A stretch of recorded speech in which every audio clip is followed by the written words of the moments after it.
Sur Europe 1, Dimitri Pavlenko, vous recevez ce matin la présidente du comité de soutien à Boualem Sansal, Noëlle Lenoir. Bonjour Noëlle Lenoir. Bonjour Dimitri. Je suis vraiment ravi de vous recevoir aujourd'hui Noëlle Lenoir parce qu'on s'est beaucoup parlé depuis un an, depuis ce 16 novembre 2024 où l'on apprenait l'arrestation de Boualem Sansal en Algérie et ça y est, il est libre. Il a parlé à son ami Kamel Daoud qu'il a appelé au téléphone. Est-ce que vous, Noëlle Lenoir, est-ce qu'il a eu vent de tout ce que vous avez fait pour obtenir cette libération? Est-ce que vous avez pu lui parler? Alors Dimitri, je suis très heureuse sur ce plateau de dire que effectivement j'ai pu lui parler, ce qui pour moi, à titre personnel, était très émouvant. Pourquoi ? Parce que je suis sans doute l'une des seules de ce comité de soutien à ne lui avoir jamais parlé, puisque je l'ai jamais vu. Je l'ai lu, je l'ai entendu, je l'ai regardé à la télé, et puis depuis un an, il est quand même un peu mon voisin de chambre, si je puis dire. Et c'était très émouvant. C'est l'ami qui ne vous connaissait pas, en fait, Boualem Sansal, voilà. Pour vous. Et moi, ce qui m'a frappé, c'est un petit peu ce qui est écrit dans Le journal Le Point, à propos de son dialogue avec Kamel Daoud, c'est que c'est quand même un personnage exceptionnel. C'est-à-dire qu'il n'a pas du tout la voix d'un monsieur de 81 ans, mais surtout, il a une pêche terrible. Oui. Et alors, je ne sais pas dans quelles conditions cela a eu lieu, mais il était au courant de tout.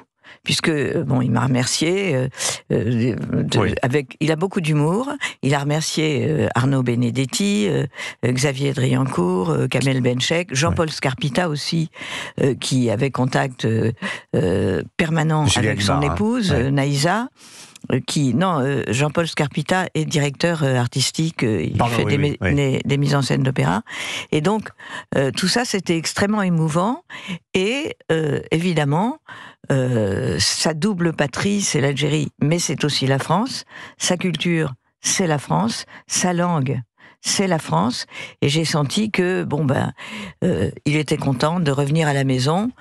Dans quelques jours, vraisemblablement, il pourra revenir chez nous, c'est-à-dire chez lui. Aujourd'hui ou demain, c'est ce qu'il laisse entendre.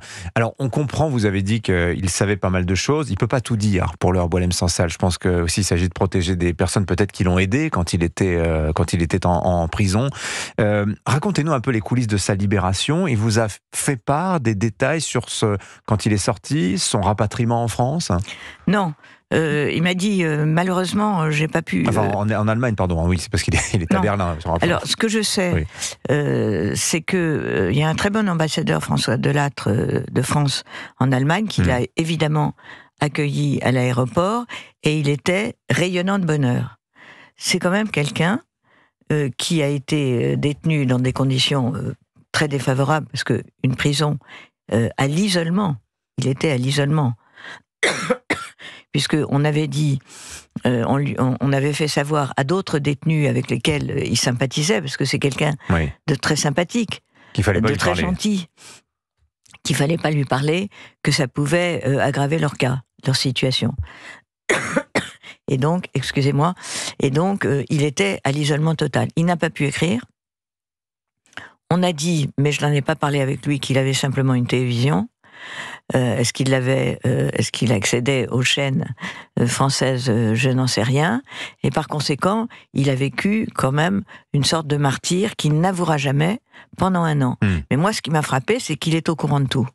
Et il est plutôt sur un mode du remerciement et de minorer l'épreuve qu'il a subie. Noëlle Lenoir, sur votre compte X, vous aviez assez tôt, en fait, dès dimanche ou lundi, je ne sais plus exactement, mais signalé que ça bougeait, qu'il se passait des choses du côté des autorités allemandes. Est-ce que vous pouvez nous raconter un petit peu les coulisses de cette libération? Parce que ça a surpris tout le monde, le fait que la libération vienne de Berlin et non de Paris.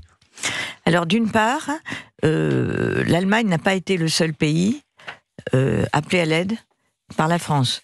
Ce que vous aurez observé, puisque vous rendez parfaitement compte des relations franco-algériennes, que l'Algérie est braquée vis-à-vis de la France et a fait de la France en quelque sorte son punching ball, l'ennemi numéro 1, et même encore très récemment, alors qu'on pouvait imaginer, en tous les cas, c'était crédible, que Boualem serait gracié et donc libéré.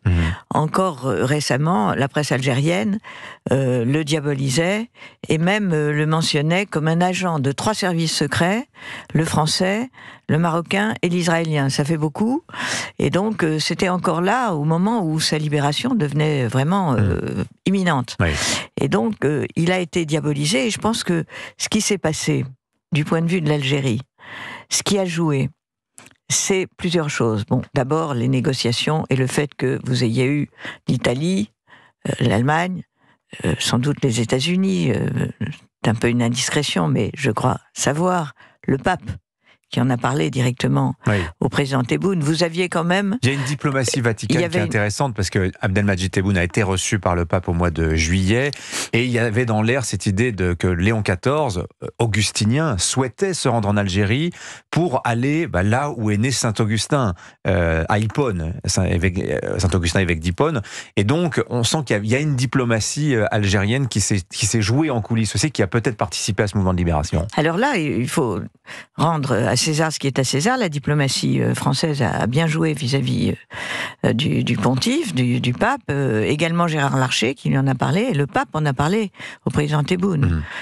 Et donc, ça crée, si vous voulez, des pressions d'atmosphère. Oui. Il y a eu aussi l'isolement diplomatique, le coup de semonce qu'a constitué pour le pouvoir algérien la décision du Conseil de sécurité, où vous n'avez pas eu un seul vote en faveur de l'Algérie.